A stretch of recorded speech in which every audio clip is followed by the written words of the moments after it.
नमस्कार पिलामाने मु पुणी थरे आपणको प्रियर चैनल प्रियम मुदा क्लासेस रे स्वागत करुची। तो जो आम ओएसपी आईआरबी आमर मॉक टेस्ट सीरीज टे चलैथिले तो आज डे 10 रे आज आम पहुँची जाइए। आज आम 25 क्वेश्चन डिस्कशन करनवा तो देखि नेबे किए केते स्कोर करि पारछंती आउ किछि डाउट थिले हमको निहाती रूपे हमको कमेंट माध्यम रे जणैबे। तो चलंतु आम क्वेश्चन आड़ को जिबा। हमर परीक्षा पाखे पाखे आछि तो लागि पड़ो समस्ते जमती कि गोटे सेट निहाती नहीं कि जिबा हैला। तो चलो फास्ट क्वेश्चन को जिबा।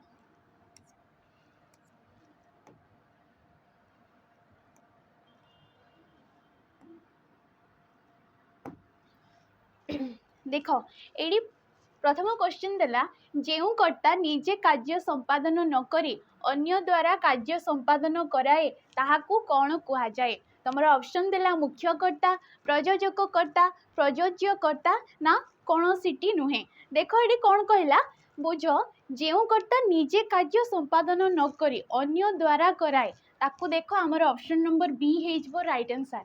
ताकू आमे कहिताऊ प्रयोजककर्ता। कौन कहिताऊ प्रयोजककर्ता। जदि कर्ता निजे न करी अन्य द्वारा कार्यटी करोछंती तो ताकू आमे कहबा प्रयोजककर्ता। देख उदाहरण स्वरूप राजा तुमर शिल्पी द्वारा मूर्ति गढ़ाइले।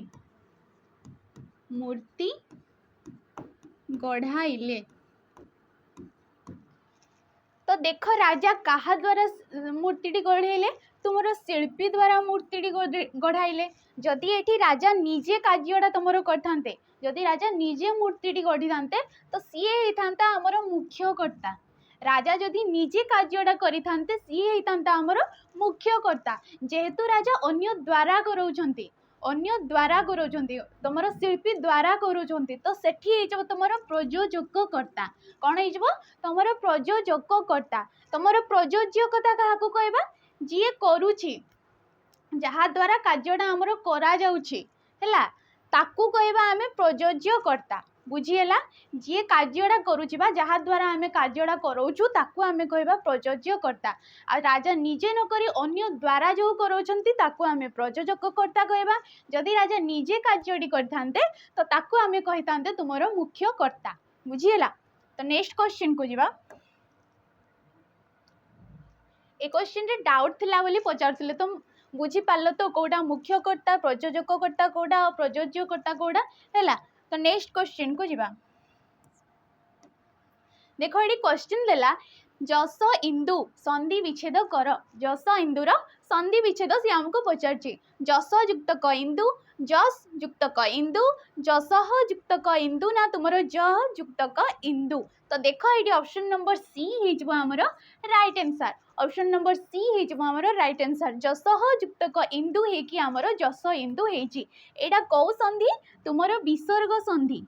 कौ संधि तुमर हो विसर्ग संधि। विसर्ग संधि आमे क्या कहीदऊ तुमर परस्पर सन्निहित पूर्व पदर शेष विसर्ग वर्ण सहित जदि पर पदर प्रथम व्यंजन वर्ण किंबा स्वर वर्णर मिलन घटुची तो सेठी हो जाए आमर विसर्ग संधि। देख केमती देख यहाँ विसर्ग चिन्ह रहा, पूर्व पदरे तुमर विसर्ग चिन्ह रहा, पर पदरे तुमर स्वर वर्ण रहा। मु कौन कहली जदि विसर्ग वर्ण सहित तुमर पर पदर स्वर वर्ण किंबा व्यंजन वर्णर मिलन घटी थाए तो सेठी होता है आमर विसर्ग संधि। संधि आमर केते प्रकार देख विसर्ग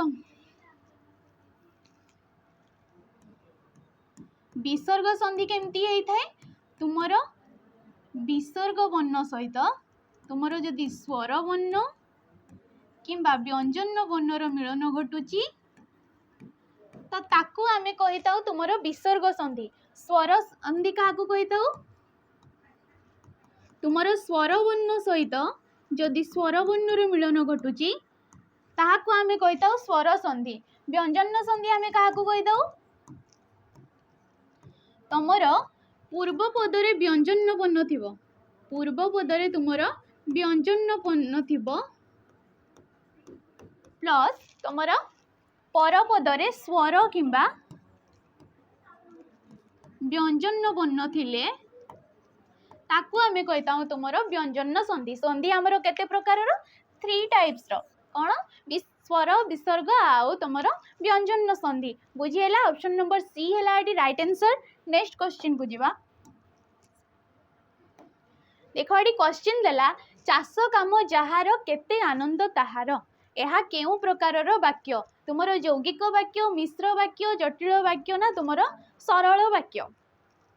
देख ये कहला चाष काम जार केते आनंद ताहार तो ये ऑप्शन नंबर सी होमर right answer. Option number C हो जटिल जटिल वाक्य होटा गोटे जटिल वाक्य आम क्या कही था तुमर सापेक्ष केते गुड़िया सापेक्ष खंड वाक्य को नहीं जो वाक्यटी तुमर गठित होता है ताकू आम जटिल वाक्य बोली कही था।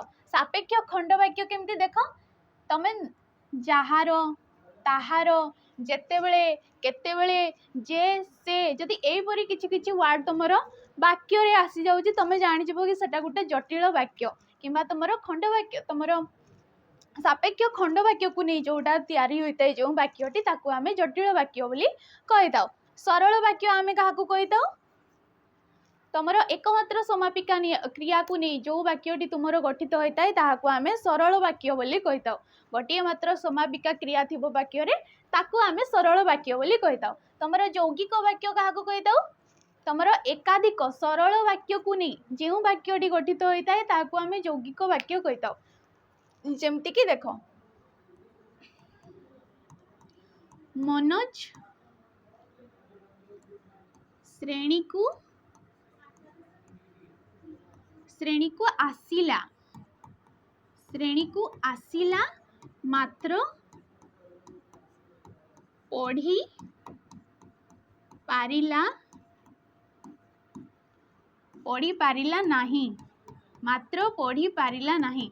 तो देख ए मात्रटा तुमर दुईटा सरल वाक्य को अलग करुचे। मनोज श्रेणी को आसिला इटा गोटे सरल वाक्य पुणी मात्र पर पढ़ी पारिला नहीं एटा गोटे सरल वाक्य। दुई बा ततोधिक सरल वाक्य को नहीं जो वाक्यटी तुमर गठित होता है ताकू आमे कहिताऊ तुमर यौगिक वाक्य। मिश्र वाक्य आमे काहाकू कहिताऊ जे कोनोसी प्रकार समन्वित रूप को आमे तुमर मिश्र वाक्य बोली कहिताऊ। बुझीला। नेक्स्ट क्वेश्चन को जीवा। देख ऑप्शन क्वेश्चन नंबर 4 देला डामरा काउ रे डामरा काउ उच्च पर्वते बोबाउ थाउ एठारे उच्च पर्वते केउ कारक हब उच्च पर्वते तुमर को कारक हब। देख देला ऑप्शन करण कारक संप्रदान कारक ना अधिकरण कारक ना तुमर अपदान कारक। देख उच्च पर्वते माने गोटे स्थान को बुझाऊँ काउटा कौटी राबुची ना तुम उच्च पर्वत रे राबुची गोटे स्थान को बुझेला जोटी तुम गोटे स्थान कि गोटे समय को बुझाई थाए सेठी आमर तुमर अधिकरण कारक होता है। कौन सी स्थान कि समय को जदि बुझाऊँ तो सेठी आमर होता है अधिकरण कारक। जेमती कि तुमर पूर्णिमा रे वर्षा ऋतु रे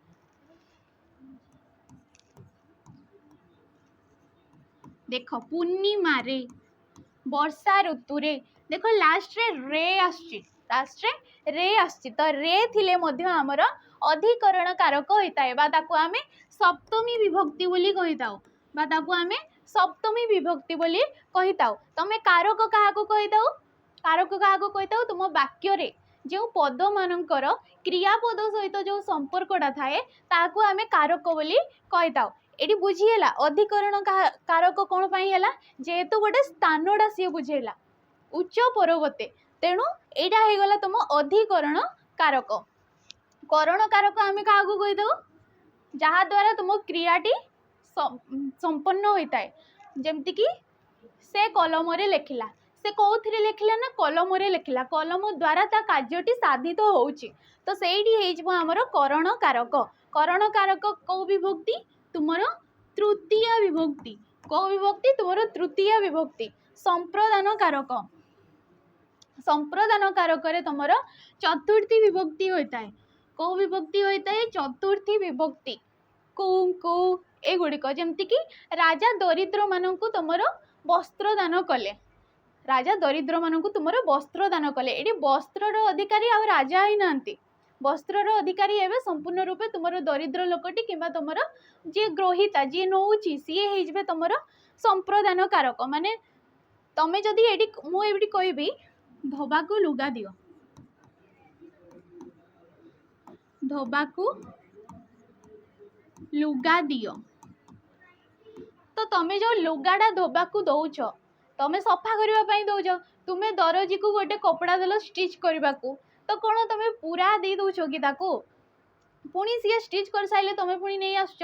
ତ ସମ୍ପୂର୍ଣ୍ଣ ଅଧିକାରୀ ତମେ ଯାହାକୁ ଦଉଛ, ତମେ ଧୋବାକୁ ହଉ କି ଦରଜିକୁ, ସେମାନେ ସମ୍ପୂର୍ଣ୍ଣ ଅଧିକାରୀ ହେଇକି ସେ କପଡ଼ାର ନୁହନ୍ତି। ଯଦି ସମ୍ପୂର୍ଣ୍ଣ ଅଧିକାରୀ ନୁହନ୍ତି, ସିଏ ହେଇଯିବେ ତମର କର୍ମକାରକ। କ'ଣ ହେଇଯିବେ? କର୍ମକାରକ। କର୍ମକାରକ କୋଉ ବିଭକ୍ତି? ତୁମର ଦ୍ୱିତୀୟା ବିଭକ୍ତି। କୋଉ ବିଭକ୍ତି? ଦ୍ୱିତୀୟା ବିଭକ୍ତି। କିନ୍ତୁ ସମ୍ପ୍ରଦାନ କାରକ କାହାକୁ କହିବା? ଯଦି ଗୋଟିଏ ବସ୍ତୁ ତୁମେ ଜଣକୁ ସମ୍ୟକ୍ ରୂପେ ଦାନ ଦେଇ ଦଉଛ, ତ ତାକୁ ହେଇଯିବ ତମର ସମ୍ପ୍ରଦାନ କାରକ। ବୁଝିହେଲା? ଅପାଦାନ କାରକ କାହାକୁ କୁହାଯାଏ? ତୁମର ପଞ୍ଚମୀ ବିଭକ୍ତିରେ ତୁମର ଅପାଦାନ କାରକ ହୁଏ। ଅପାଦାନ କାରକ କହିଲେ କ'ଣ? ଯଦି ଗୋଟିଏ ବସ୍ତୁ ଅନ୍ୟ ବସ୍ତୁ ଠାରୁ ସମ୍ପୂର୍ଣ୍ଣ ରୂପେ ବିଚ୍ଛିନ୍ନ ହେଇଯାଉଛି ବା ବିଚ୍ଛିନ୍ନ ହେଇଯାଉଛି, ତ ତାକୁ ଆମେ କହିବା ଅପାଦାନ କାରକ। ଯେମିତିକି ତୁମର ପାହାଡ଼ରୁ ତୁମର ପଥର ଖସିଲା, ତ ପାହାଡ଼ଟା ତୁମର ପଥରଟା କୋଉଠି? ପାହାଡ଼ରୁ ପୁରା ବିଚ୍ଛିନ୍ନ ହେଇଗଲା। ତ ସେଇ ଅର୍ଥରେ ତୁମର ରୁ ଯଦି ଆସିଯାଉଛି, ସେଠି ତୁମର ଅପାଦାନ କାରକ ବା ତୁମର ପଞ୍ଚମୀ ବିଭକ୍ତି ହେଇଯିବ। ବୁଝିହେଲା? ଏଠି ଅପସନ୍ ନମ୍ବର ସି ହେଲା ରାଇଟ୍ ଆନ୍ସର୍। ନେକ୍ସଟ କ୍ୱେଶ୍ଚିନ୍କୁ ଯିବା। ଦେଖ, ଏଠି କ୍ୱେଶ୍ଚିନ୍ ଦେଲା କଂସା କବାଟ ଏହା କେଉଁ ପ୍ରକାରର ସମାସ?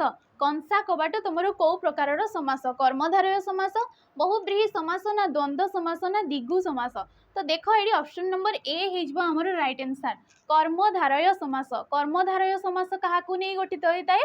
ତୁମର ବିଶେଷ୍ୟ ଏବଂ ବିଶେଷଣ ପଦକୁ ନେଇ ଯେଉଁ ସମାସଟି ତୁମର ଗଠିତ ହୋଇଥାଏ, ତାକୁ ଆମେ କର୍ମଧାରୟ ସମାସ ବୋଲି କହିଥାଉ। କାହାକୁ କହିଥାଉ?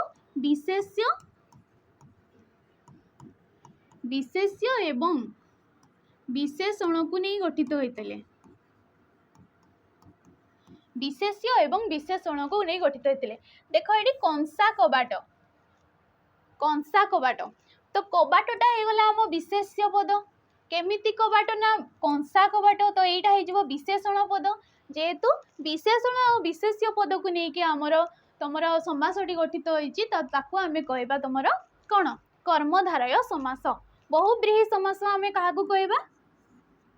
ତମର ସମାସରେ ସମସ୍ତ ପଦ ଯଦି ସମସ୍ୟମାନ ପଦର କୌଣସି ବି ଅର୍ଥକୁ ନ ବୁଝାଇ କିଛି ଗୋଟେ ବାହାର ଅର୍ଥକୁ ବୁଝଉଛି, ତମେ ତାକୁ ବହୁବ୍ରୀହି ସମାସ କହିବ। ବହୁବ୍ରୀହି ମାନେ ତମେ ଜାଣିଯିବ କି ଗୋଟେ ବାହାର ଅର୍ଥକୁ ବୁଝାଉଥିବ।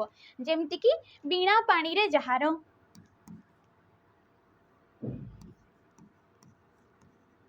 ବିଣା ପାଣିରେ ଯାହାର, ତାଙ୍କୁ ଆମେ କ'ଣ କହିଥାଉ? ବିଣା ପାଣି। କ'ଣ କହିଥାଉ? ବିଣା ପାଣି। ବିଣା ପାଣି ଆମେ କାହାକୁ କହିଥାଉ? ତମେ ଜାଣିଥିବ, ଆମେ ସରସ୍ୱତୀ ମାତାଙ୍କୁ ତମର ବିଣା ପାଣି ବୋଲି କହିଥାଉ।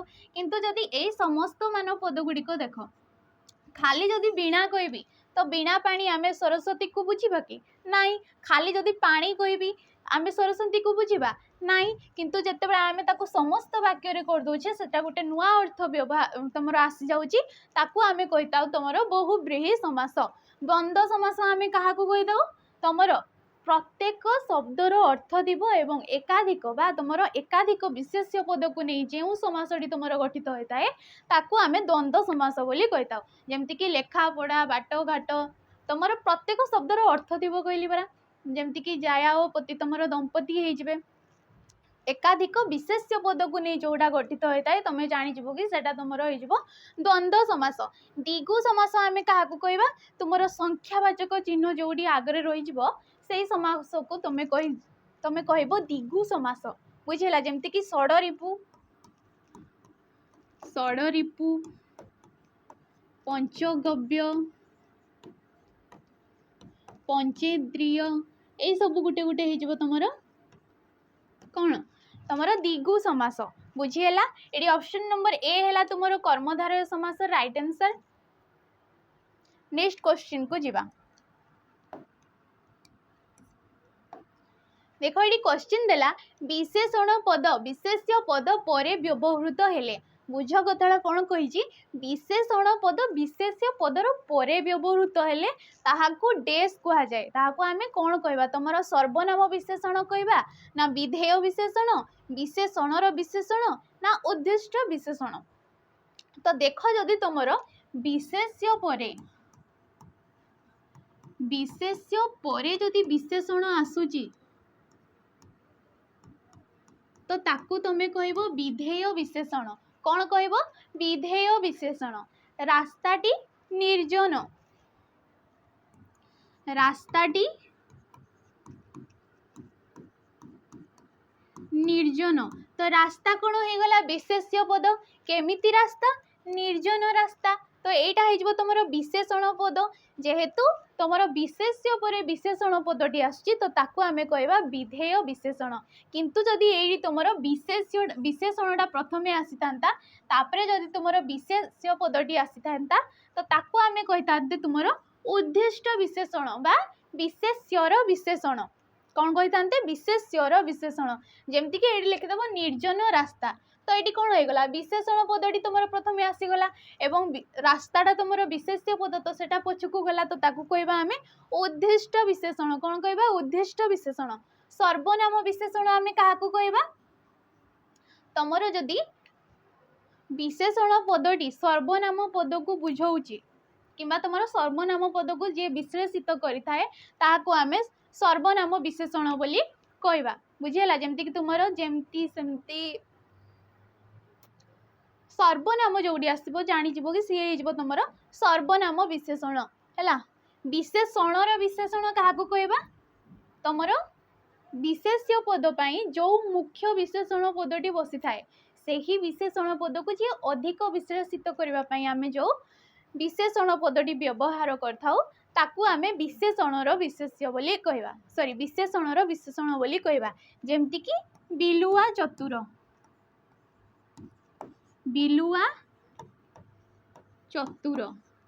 तो देख ये बिलुआ हो गला तुम विशेष्य पद बिलुआ केमिति चतुर चतुर हो तुम विशेषण पद। किंतु जदि ये मुझे लिखिदेवी अति ते अतिटा तुम चतुर को आहुरी विश्लेषित करुच्ची अतिटा तुम चतुर को आहुरी विशेषण करुच्ची जेहेतु एटा गोटे विशेषण पद ता आगु आउ गोटे विशेषण पद लगिगला तो ताकू आमे कहबा विशेषणर विशेषण पद बुझीगला। नेक्स्ट क्वेश्चन को जीवा देखो ये क्वेश्चन देला ईश्वरंक दर्शन रे मन प्राण पुलकित हुए रेखांकित पदर विभक्ति चिन्ह ए दर्शन रे तुमरो को विभक्ति हेबो सी क्वेश्चन पचारला। देखो ऑप्शन देछि द्वितीय विभक्ति सप्तमी विभक्ति षष्ठी ना तुमरो चतुर्थी विभक्ति तो देखो ये रे लगी रे गले तुमरो सप्तमी विभक्ति हेबो बोली भाभी नब किंतु तुमरो तृतीय विभक्ति मध्य रे द्वारा देही लगी थाए तो देखिकी जदि तुम स्थान किसी समय को बुझाऊँगी से तुम सप्तमी विभक्ति बोली करदेव किंतु जदि कहा द्वारा क्रियाटी तुम साधन होची तुम करण कारक बा तुम तृतीय विभक्ति हो। द्वितीय विभक्ति रे तुम कु एगुड़िक रही षष्ठी विभक्ति रे तुम संबंध सूचक है संबंध रे तुम षष्ठी होता है तुम संप्रदान रे तुम चतुर्थी विभक्ति होता है एवं कर्म कारक रे तुम कौन होता है द्वितीय विभक्ति होता है। अधिकरण कारक रे तुम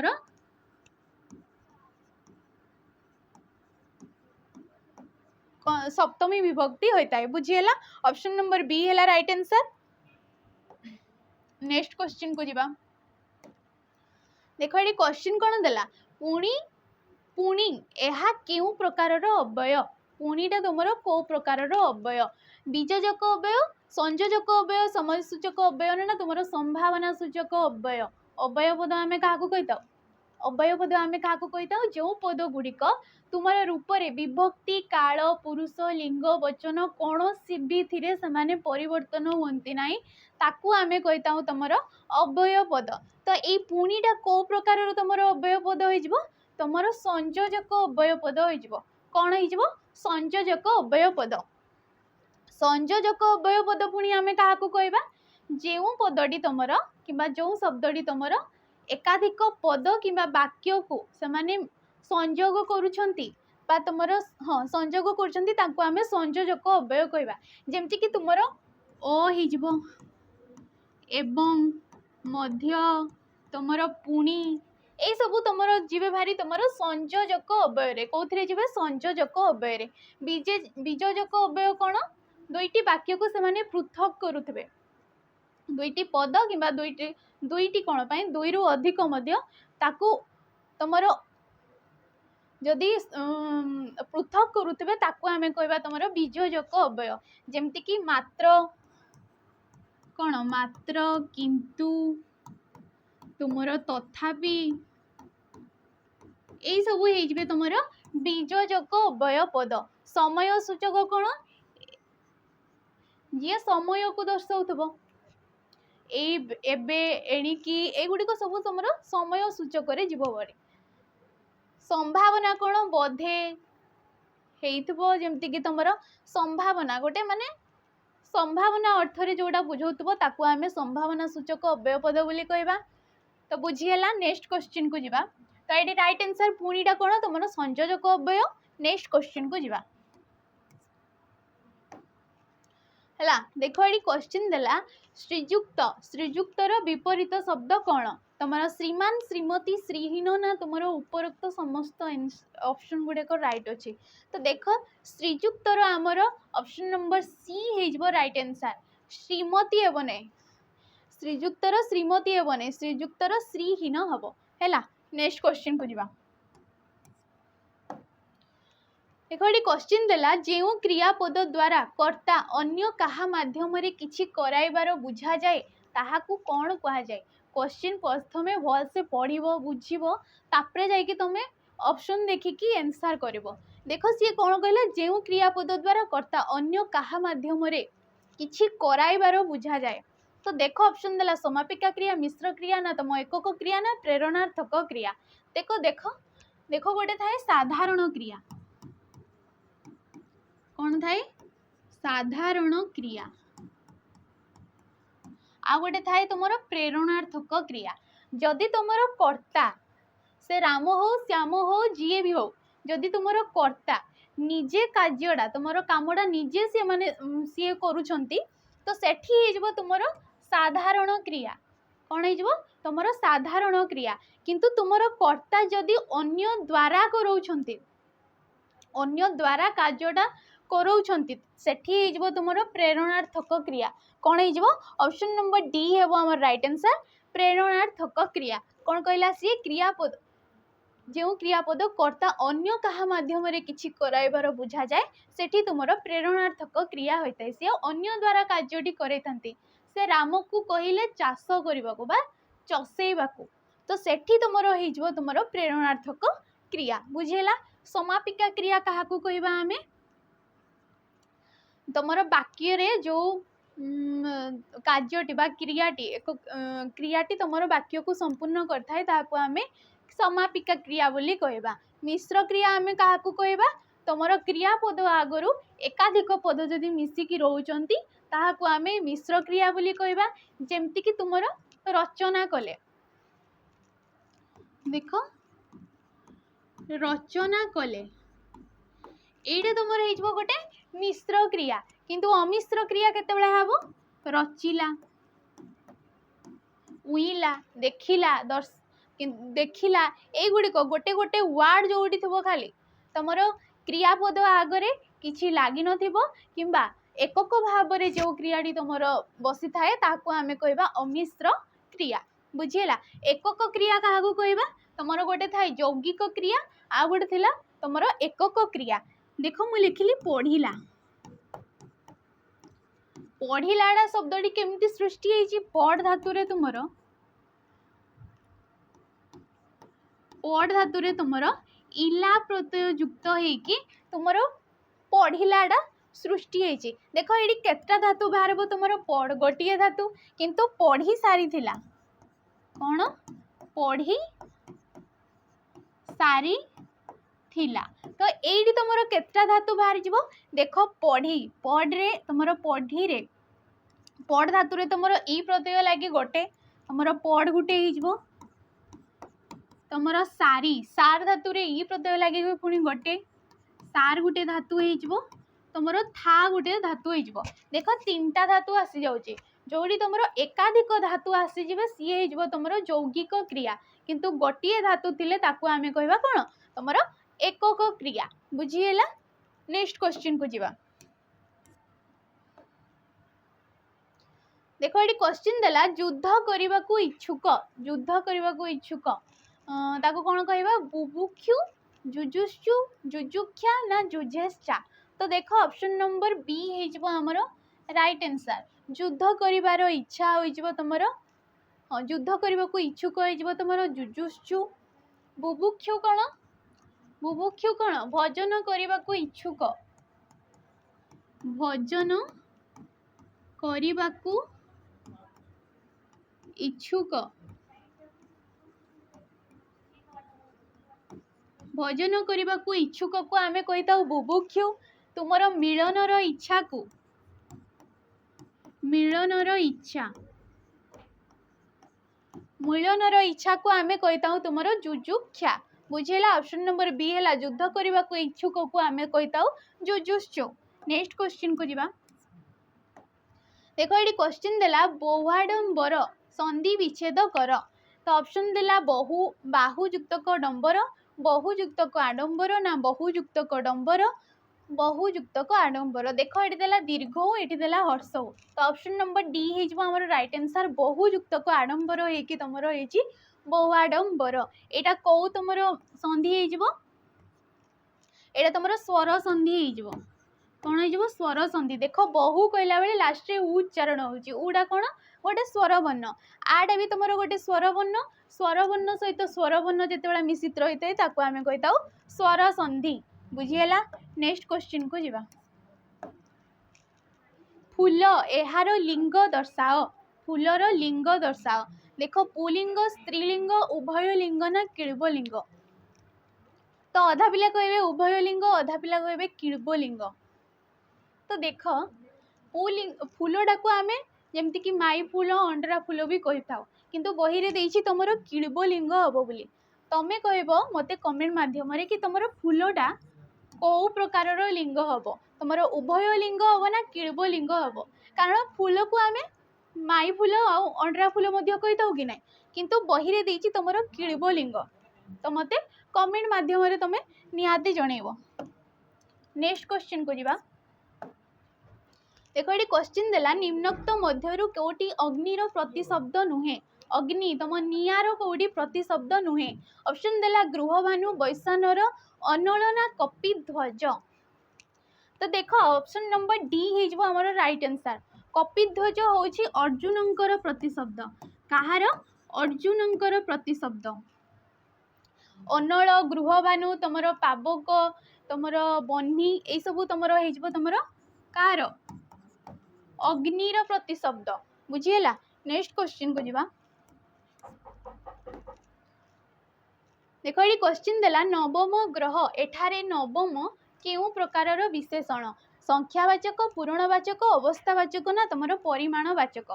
तो ऑप्शन नंबर बी है हमर राइट आंसर पूर्णवाचक संख्या कौगा तुम प्रथम द्वितीय तृतीय चतुर्थ युड़िक हो तुम पूरणवाचक किंतु 1 2 3 ये सब हो तुम संख्यावाचक है जेहेतु ये नवम देला नवमटा कौन तुम गोटे पूरणवाचक विशेषण पद हो।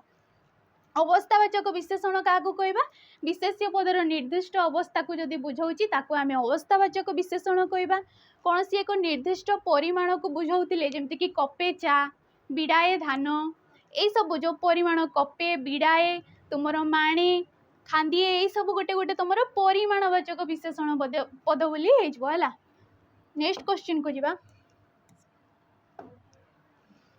देख ये क्वेश्चन देला एतिकी भात से खाई पारिबनी उक्त वाक्य रे अव्यय पदटी चिन्हाओ ए वाक्य रे तुमर अव्यय पदटी चिन्हाओ अव्यय कौन जे तुमर कौन सी भी स्थान रे परिवर्तन रहिबे नाही अव्यय माने अक्षय जे क्षय हुए नाही जे पद को क्षय हुए ना ताकू आमे अव्यय पद बोली कहबा। जे तुमर विभक्ति काल वचन पुरुष लिंग कौन भी स्थान रे से परिवर्तन हुए ना। देख ऑप्शन नंबर बी हो एतिकी हो आमर गोटे अव्यय पद है सेटा तो गोटे सर्वनाम पद खाइबाटा गोटे क्रिया।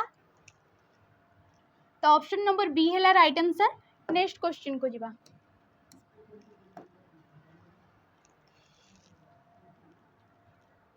देखो ये क्वेश्चन देला निज लोक शत्रुता आचरण करबा लोकवाणीटी लेख। निज लोक शत्रुता आचरण करबा अति परिचय गौरवे नष्ट ना अंटी छुरी तंटी काटे कुंभीर कांदला ना तुम घर ढिंकी कुंभीर हो। तो निज लोक शत्रुता आचरण करिवार तुमर अंटी छुरी तंटी काटे हो कौन हो अंटी छुरी तंटी काटे। अति परिचय गौरवे नष्ट माने कौन तुम अधिक क्या सहित मिलामिशा करवा अत्यधिक लोक मान सहित से तुम गौरव तुम सम्मान रहे ना से अर्थ रे अति परिचय गौरव नष्ट बोली कह जाए। कुंभीर कांदना कौन ऊपर ठाउरिया सहानुभूति।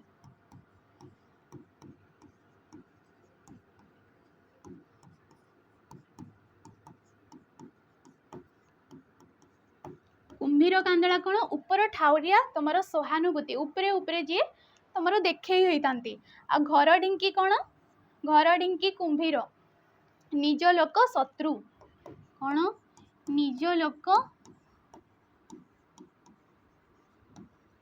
शत्रु निज लोक शत्रु को आम कही घर ढिंकी कुंभीर। तो बुझेगा ऑप्शन नंबर बी है अंटी छुरी तंटी काटे अर्थ हो तुम निज लोक शत्रुता आचरण करवा। नेक्स्ट क्वेश्चन को जीवा। देखो ये क्वेश्चन देला हाथ बारिशी रूढ़ीर अर्थ कौन। हाथ बारिशी अति विश्वासी अति प्रिय जहाँ साहाय्य कार्य हासिल करी हुए ना निज लोक शत्रु। तो ऑप्शन नंबर सी हो आमर राइट आंसर। जहाँ साहाय्य आम कार्य हासिल करूँ आम कौन कहवा हाथ बारिशी बोली कहवा। अति विश्वासी कौन तार रूढ़ीटी देख देह लगा कौन देह लगा ताकू आम कही तुम अति कौन अति विश्वासी अति प्रिय कौन तुम जपामाली जपामाली को आम तुम अति प्रिय कही। निज लोक शत्रु कौन घर ढिंकी कुंभीर ताकू आम निज लोक शत्रु बोली कही। तो ऑप्शन नंबर सी है राइट आंसर। नेक्स्ट क्वेश्चन को जीवा। देखो ये क्वेश्चन देला ब्राह्मण बहु पदरे प्रकाश कर ब्राह्मणर बहु रूप में प्रकाश कर ब्रह्मा संबंधी ना ब्रह्म संबंध रे जे ज्ञानी ब्रह्मा उपासक ना ब्रह्म को आवाहन करे जे। तो देख ऑप्शन नंबर बी हो आमर राइट आंसर। ब्रह्म संबंध रे जे ज्ञानी तांको आमे कहिताऊ ब्राह्मण ब्रह्म संबंध रे जे ज्ञानी ताको आमे कहिताऊ ब्राह्मण। ब्रह्मा उपासक को आमे कौन कहवा ब्रह्मा उपासक को आमे ब्राह्म कहवा कौन कहवा ब्राह्म कहवा। तो ऑप्शन नंबर बी है राइट आंसर। नेक्स्ट क्वेश्चन को जीवा। देखो ये क्वेश्चन देला सर्वमोट केतोटी वर्ण को नहीं तुम फला सृष्टि होती केतोटी वर्ण को नहीं तुम फला सृष्टि होती। फला आम क्या कहवा तुम व्यंजन वर्णर सांकेतिक रूप को आम फला बोली कही। देख option number D sorry C हो राइट आंसर।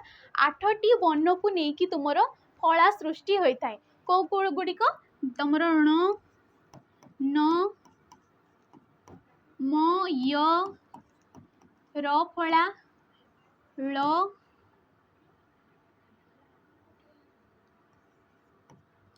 ल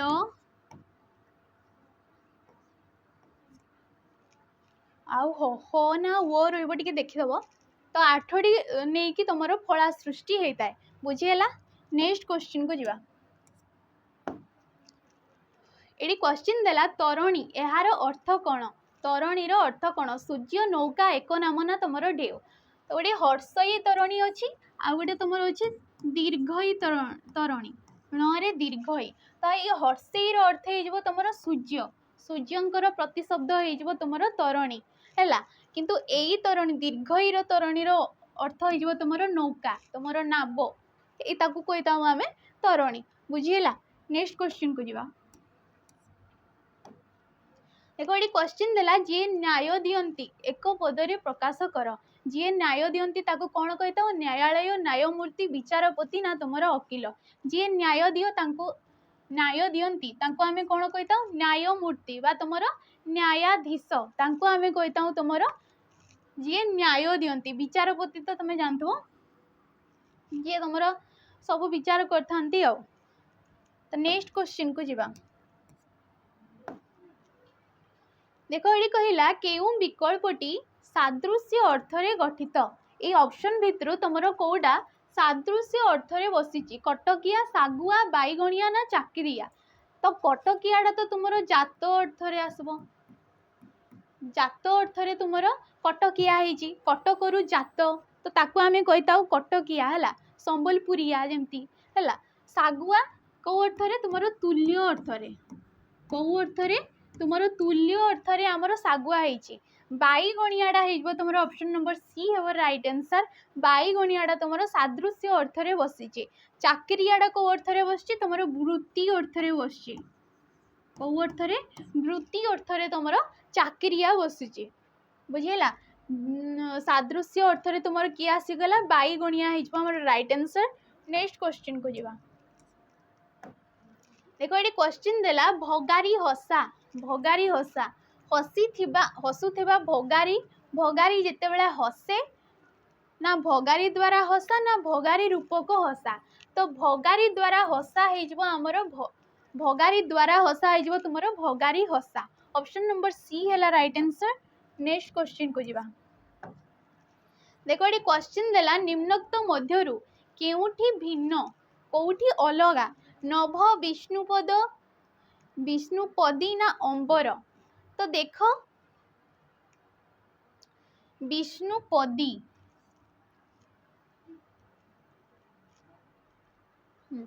नभ विष्णुपद आउ तुमर अंबर हो तुमर आकाशर प्रतिशब्द कहार आकाश अंतरिक्ष गगन नभ ख एगुड़ी आम आकाशर प्रतिशब्द बोली कहीता विष्णुपदी किए तुमर गंगा माँ को कहीता गंगा को आम विष्णुपदी तांकर प्रतिशब्द हो तुम विष्णुपदी तो ये आज 50 क्वेश्चन सरी जाइए